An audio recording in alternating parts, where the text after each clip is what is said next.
नमस्कार, श्री स्वामी समर्थ. तर स्वागत आहे तुमच्या सगळ्यांचं आजच्या नवीन एका व्हिडिओमध्ये. तर आज इथं सकाळच्या नाश्त्यासाठी शेवाळ्याचा उपमा बनवायचा आहे. त्यामध्ये पण भरपूर सगळ्या व्हेजिटेबल टाकलेले आहेत. कांदा टोमॅटो आपलं असतंच, त्याच्यासोबत हिरवे मटार आता येतात, गाजर ते पण टाकलेलं आहेत. आणि ह्या शेवाळ्या घरी बनवलेल्याच आहेत, तर त्या भाजून घेतल्यात थोड्याशा तुपामध्ये. आणि भरपूर सगळी कोथिंबीर फोडणीत थोडी टाकायची आणि वरून थोडी टाकली ना त्याचा फ्लेवर छान राहतो. अगदी थोड्याशा तेलामध्ये जिरं मोहरी टाकून त्या सगळ्या भाज्या भाजून म्हणजे फ्राय करून घेतलेल्या आणि ह्यानंतर थोड्याशा शिजल्या की नंतर यामध्ये म्हणजे अगोदर कांदा टाकून तो परतून घ्यायचा. नंतर यामध्ये ना बाकीच्या भाज्या नंतर ॲड करायच्या. कांदा भाजल्यानंतर कांदा भाजायला थोडासा वेळ जातो. आणि थोडासा सांबर मसाला टाकायचा किंवा मॅगी मसाला तुम्ही टाकू शकता. थोडीशी हळद टाकलेले, हिरवी मिरची असतेच त्यामुळे मसाला थोडासाच टाकायचा, नाहीतर तिखट होऊ शकतं. तर पाणी टाकून पाण्याला उकळी आल्यानंतर यामध्ये भाजलेल्या शेवाळ्या टाकलेल्या आहेत. तर मस्त असा हा शेवाळ्याचा उपमा तयार आहे. आणि वरून थोडंसं लिंबू टाकायचं.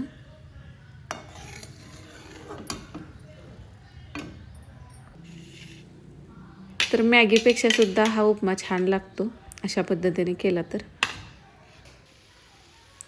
नंतर आज दुपारच्या जेवणामध्ये नाही तर ह्याची भाजी, तांदळाची भाजी असते ना ती भाजी आहे.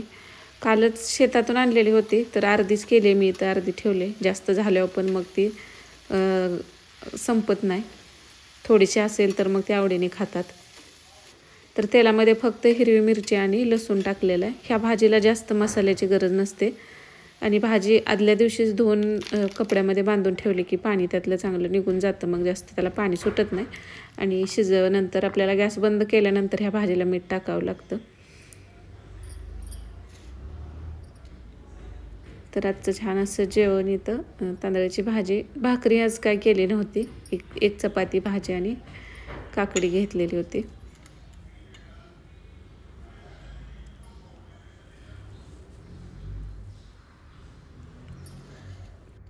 आणि सकाळच्या जेवणानंतर म्हणजे परत आता ज्यांना वजन कमी करायचं 11 वाजता सकाळी नाश्ता केल्यानंतर आपल्याला परत 11 साडे 11ला भूक लागते. तर त्यावेळेत मग एखादं फळ, डाळिंब, पेरू, पपई असे वेट लॉससाठी मदत करतात, ते खाऊ शकता. आणि ना लाल भोपळा, ही जो भोपळा असतो उपवासाला पण चालतो बघा असा, तर हा भोपळा ना फक्त तुपामध्ये मी जिरं मोहरी आणि हिरवी मिरची टाकलेली होती अगदी चमच्याभर तुपात. आणि त्यामध्ये हा कट केलेला भोपळा टाकून फक्त थोडंसं खिसलेलं खोबरं टाकलेलं. आणि हा भोपळा ना खरंच छान होतो. तुम्ही असा पण खाऊ शकता. ह्या भोपळ्याचं सूप केलं जातं, बरेचसे पदार्थ केले जातात. तर आज इथं ना मी शॅम्पू बनवायला घेतला आहे. तर त्यासाठी आवळा मी कट करून उन्हात वाळवून घेतला आहे. त्यानंतर इथं रिटा शिककाय, आता अंदाजाने हे शिककाय 50 ग्रॅम, रिटा 50 ग्रॅम होतं. आवळा अंदाजाने घेतलेला आहे. मेथी आहे, कलोंजी आहे आणि जास्वंदीची फुलं मी सुकवून ठेवली होती. सुकवलेली घेऊ शकता किंवा आहे अशी फुलं तोडून घेतली तरी चालतात. आणि इथं ही कलोंजी आहे अशा पद्धतीचे, तर ती पण घेतलेले. ती पण केसांसाठी चांगलीच आहे. तर इथं हर्बल शॅम्पू बनवते घरच्या घरी, आपल्या घरी जे साहित्य असतं नेहमीचं.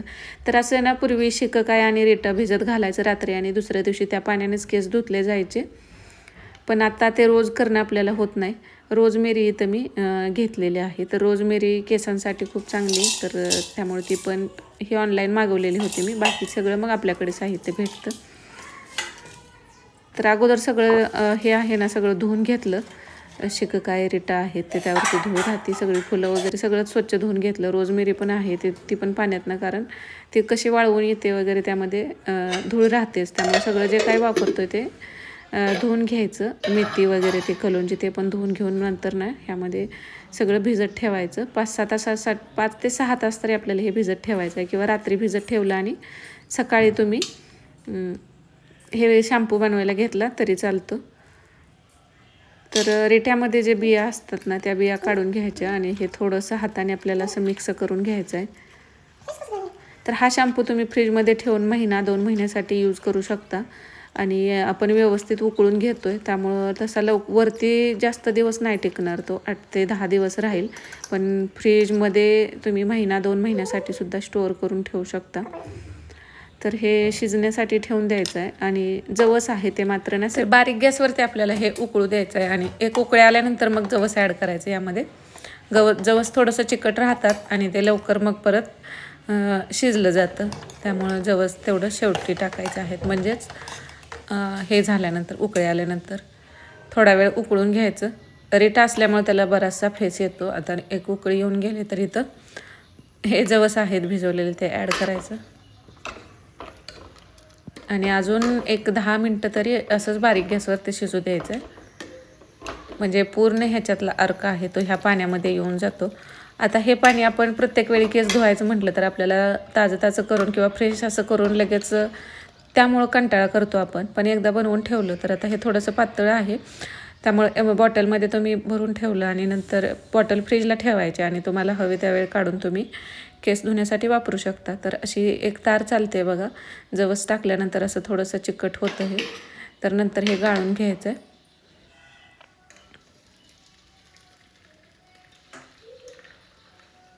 गाळून असं थोडंसं मॅश केल्यासारखं करायचं किंवा थोडंसं तुम्ही ना परत ह्यामध्ये थोडंसं अजून पाणी टाकून मी ठेवलेलं आहे. आणि ते हातानं चांगलं एकजीव करून ह्यात राहिलेलं सगळा अर्क असेल तो परत अजून एकदा आपल्याला काढून घ्यायचा आहे.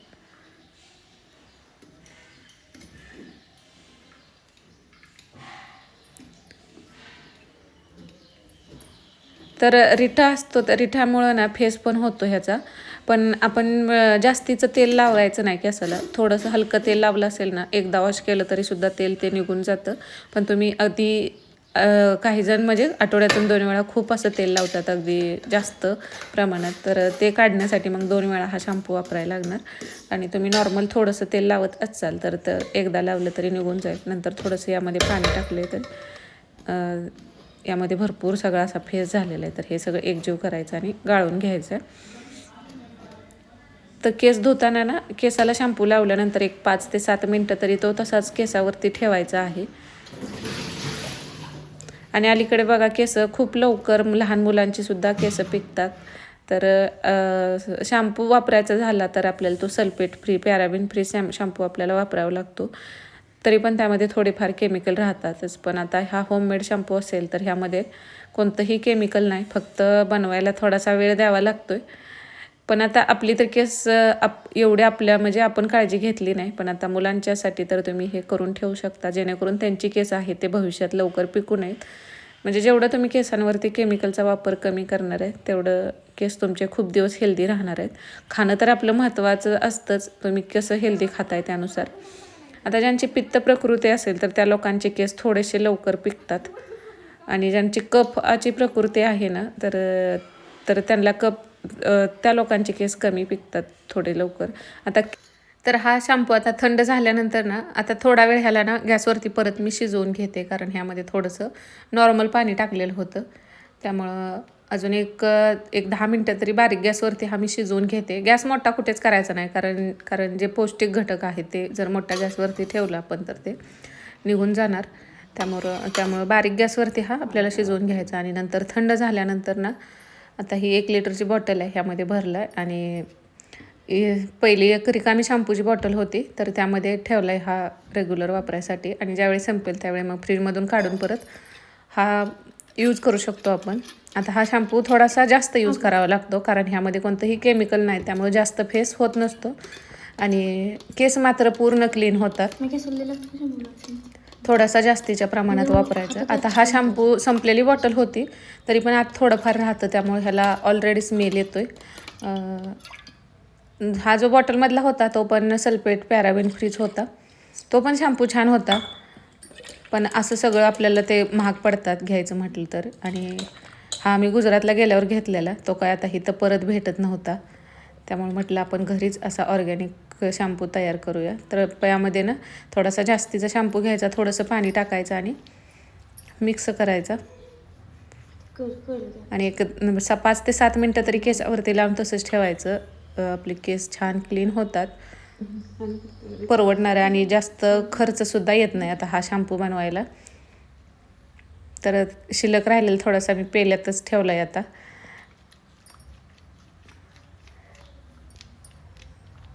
तर बघा छान ह्याचा फेस तयार होतोय असा. रिटा असल्यामुळं ना रिटा आहे, आवळा आहे, शिकक आहे, त्यासोबत रोजमेरी, मेथी, जवस म्हणजे सगळेच केसांसाठी जे चांगले घटक आहेत ते सगळेच यामध्ये आहे.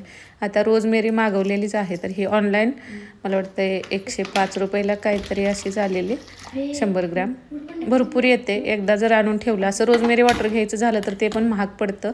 रोजमेरी केसांसाठी खूप उपयोगी आहे.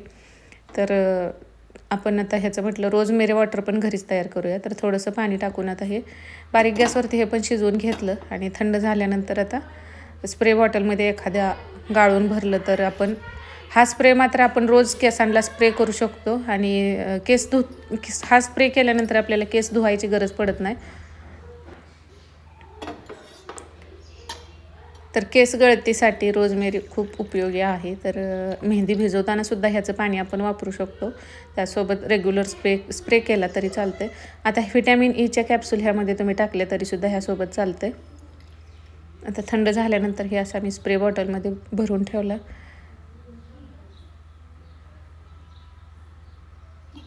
तर अशा पद्धतीने आज शॅम्पू आणि रोजमेरी स्प्रे घरच्या घरी तयार केलेलं होतं. कसं वाटलं आजचा व्हिडिओ कमेंट करून नक्की सांगा. आणि तुम्हाला पण घरीच शॅम्पू तयार अजून एक ना, आपण शॅम्पू बेस जर मागवला आणि त्यामध्ये मिक्स केला तर बाहेरसुद्धा तो शॅम्पू भरपूर दिवस टिकतो. ती ही रेसिपी मी तुमच्यासोबत नंतर शेअर करेन.